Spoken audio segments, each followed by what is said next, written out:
Assalamualaikum warahmatullahi wabarakatuh. Di tanah Karbala, sejarah Islam ditulis dengan air mata dan darah pengorbanan. Ini bukan sekadar kisah masa lalu, melainkan pelajaran tentang kebenaran yang berdiri melawan kezaliman. Mari kita simak bersama tragedi Karbala, agar kita tak lupa harga yang harus dibayar demi mempertahankan kebenaran. Inilah tragedi Karbala.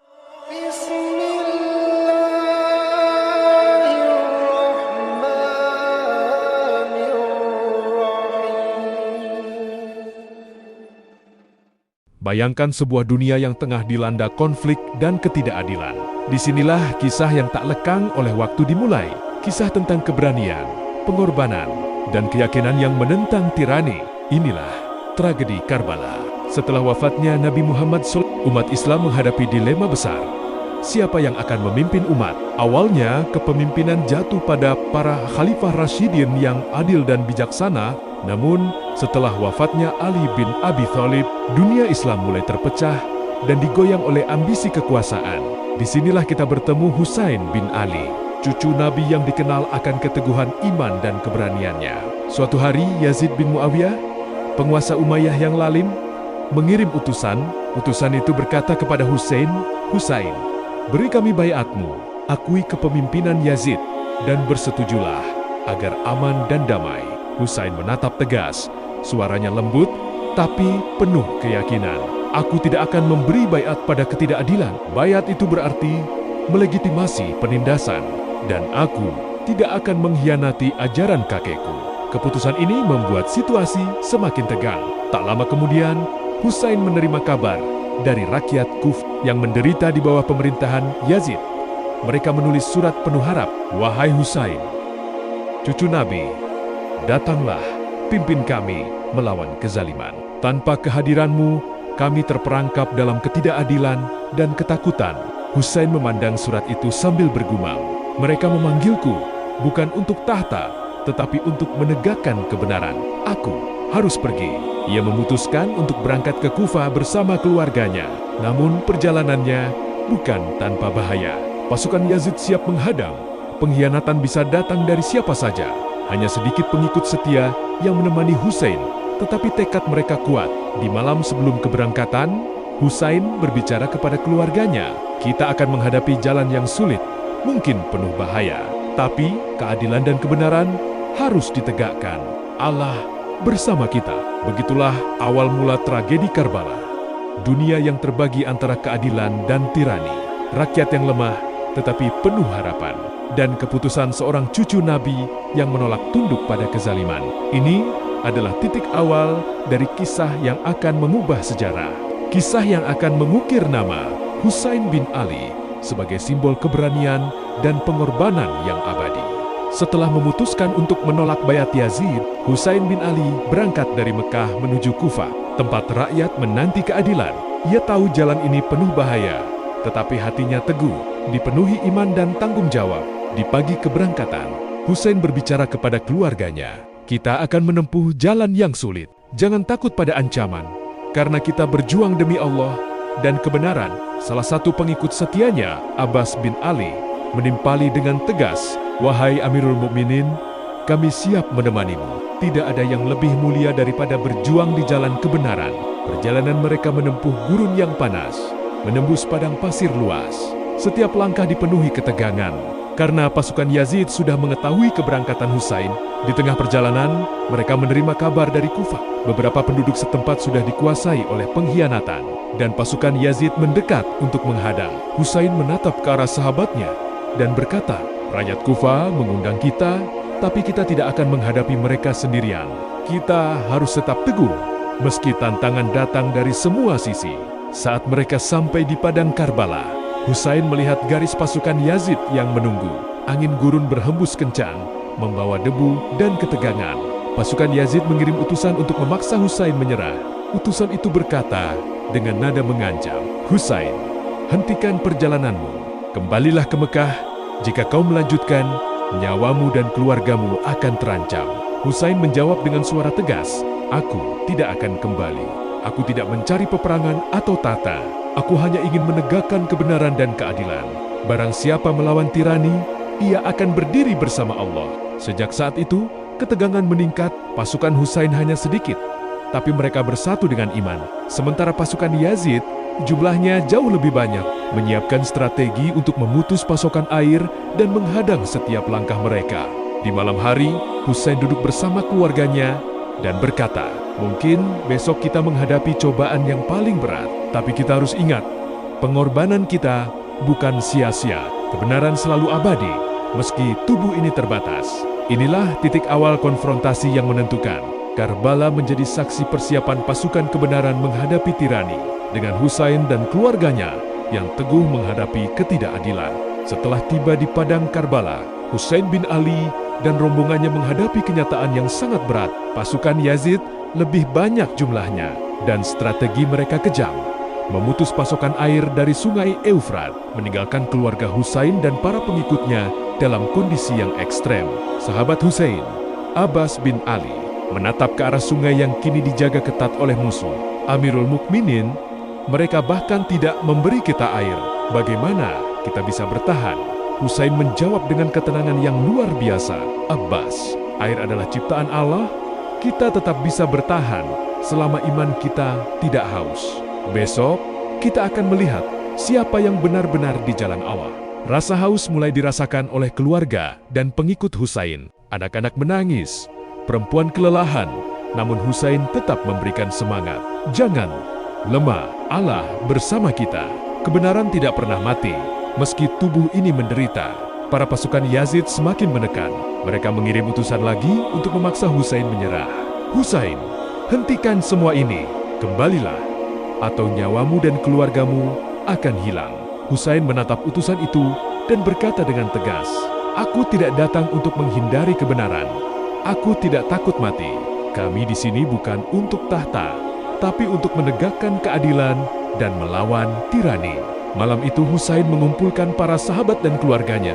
Mereka berbicara tentang hari esok yang mungkin menjadi yang terakhir. Husain berkata, "Besok adalah hari yang menentukan. Kita mungkin menghadapi kematian. Tapi jangan takut. Apa yang kita lakukan demi kebenaran akan dicatat sebagai amal yang abadi di sisi Allah." Seorang sahabat menunduk, suaranya bergetar. "Amirul Mukminin, kami siap mengikuti engkau. Meskipun nyawa kami di ujung pedang, iman dan kesetiaan kami tak tergoyahkan." Persiapan mereka bukan hanya fisik, tetapi juga spiritual. Salat, doa, dan penguatan hati menjadi senjata utama menghadapi tekanan dan kezaliman. Di padang Karbala yang sunyi, malam itu terasa panjang. Angin gurun membawa suara gemerisik pasir, seolah menyaksikan keteguhan hati mereka. Semua menyadari esok hari akan menjadi hari sejarah yang menentukan antara keadilan dan tirani, antara iman dan penindasan. Fajar mulai menyingsing di padang Karbala, menyinari pasir yang akan menjadi saksi sejarah. Pasukan Yazid telah menyiapkan strategi untuk menaklukkan Husain dan rombongannya, tapi Husain tetap teguh, berdiri di tengah keluarganya dan para pengikut setia. Husain menatap para sahabatnya. "Hari ini kita mungkin menghadapi pedang, tapi jangan takut. Ingat, kebenaran selalu lebih kuat dari tirani." Abbas bin Ali menatap ke arah musuh, berkata, "Amirul Mukminin, jumlah mereka jauh lebih banyak. Bagaimana kita bisa bertahan?" Husain menjawab dengan tenang, "Jumlah bukan ukuran kebenaran. Allah bersama orang yang menegakkan keadilan." Pertempuran dimulai.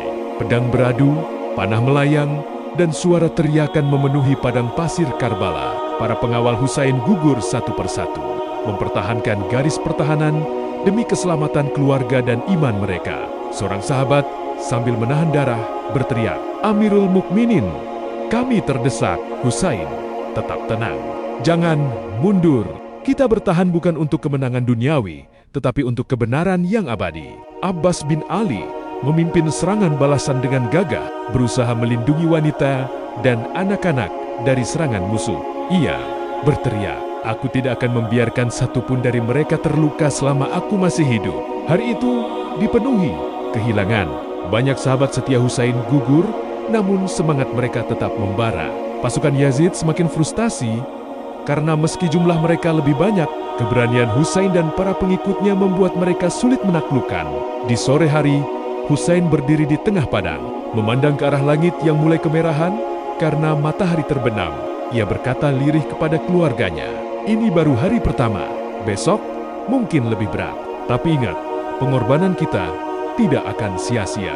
Hari-hari di Karbala semakin menegangkan. Rasa haus dan kelelahan mulai dirasakan semua orang, terutama keluarga Husain. Pasukan Yazid memutus pasokan air dari Sungai Eufrat, membuat situasi semakin kritis. Abbas bin Ali setia pada tugasnya, menatap ke arah sungai yang dijaga ketat musuh.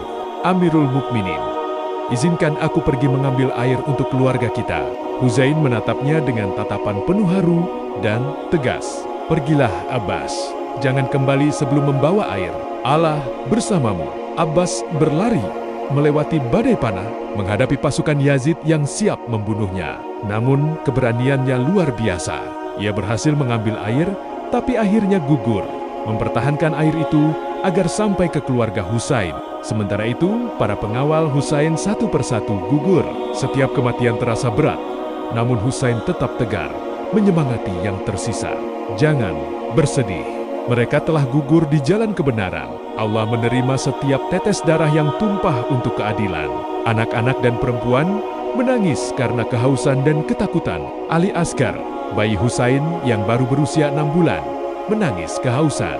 Husain mengangkatnya di depan pasukan musuh dan berkata dengan suara gemetar tapi tegas, "Ini anakku yang hanya meminta air. Apakah kalian akan membunuh bahkan bayi yang tak bersalah?" Pasukan Yazid terdiam sejenak, tetapi mereka tetap menahan air dan mengintensifkan tekanan.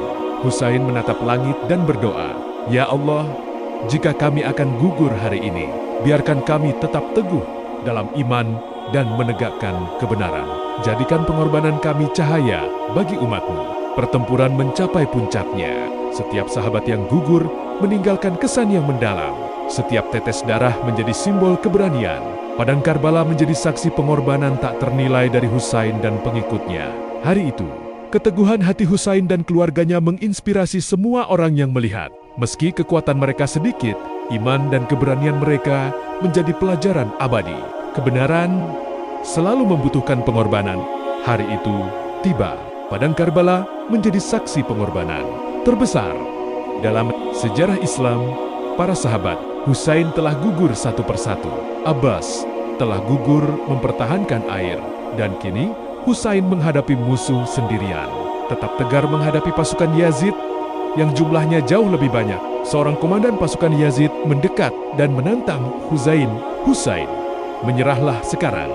Jangan biarkan darahmu mengalir sia-sia." Husain menatap mereka dengan mata yang penuh keteguhan iman. "Aku tidak mencari dunia. Aku hanya menegakkan kebenaran.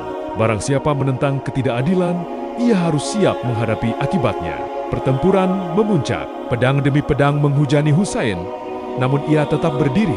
Satu demi satu pasukan Yazid mencoba menebasnya. Tetapi keberanian dan keteguhan Husain membuat mereka sulit mendekat. Akhirnya, seorang prajurit menebas Husain dari belakang. Sementara ia masih berusaha melindungi keluarganya dan para pengikutnya. Husain tersungkur ke tanah, namun matanya tetap menatap ke arah langit. Suaranya gemetar, tapi tegas. "Ya Allah, ampunilah dosa-dosa kami, dan terimalah pengorbanan kami di jalan-Mu." Lalu datang serangan terakhir. Pasukan Yazid mengepungnya, menebas dengan pedang dan tombak. Husain terjatuh. Darah menetes di pasir Karbala. Di momen terakhirnya, ia menengadahkan tangannya, berdoa, "Semoga kebenaran ini tetap hidup di hati umatmu." Dengan gugurnya Husain, pasukan Yazid menawan keluarga Husain, termasuk wanita dan anak-anak. Meski fisik mereka ditawan, semangat dan keberanian Husain tetap hidup di hati mereka. Sebelum ditawan, Husain sempat berbisik pada saudara-saudaranya, "Jangan bersedih. Apa yang terjadi hari ini adalah pengorbanan untuk kebenaran. Ingatlah selalu, keadilan akan abadi meski tubuh ini lenyap." Abbas yang telah gugur untuk membawa air menjadi simbol kesetiaan dan pengorbanan tanpa batas. Ali Asgar, bayi Husain, menjadi lambang kepolosan yang tak berdosa. Setiap nyawa yang hilang di Karbala menjadi teladan keberanian yang tak akan pernah pudar. Tragedi Karbala bukan hanya tentang kekalahan fisik, itu adalah kemenangan moral dan spiritual. Pelajaran tentang berani menegakkan kebenaran, berkorban untuk iman, dan tetap teguh menghadapi tirani. Setiap tahun, umat Islam mengenang Karbala untuk mengingat pengorbanan Husain dan para pengikutnya. Nama mereka tetap abadi, menjadi simbol keberanian, keadilan, dan keteguhan iman yang tak tergoyahkan oleh duniawi. Husain telah pergi, tapi pesan Karbala tetap hidup. Kebenaran selalu layak diperjuangkan, meski harus menghadapi penderitaan dan kematian. Tragedi Karbala mengajarkan kita bahwa kebenaran tak selalu menang dengan jumlah, namun dengan keteguhan dan pengorbanan. Semoga kisah ini tidak hanya kita dengar, tetapi kita jadikan pelajaran untuk berdiri di sisi yang benar, meski harus sendirian. Terima kasih telah menyimak. Wassalamualaikum warahmatullahi wabarakatuh.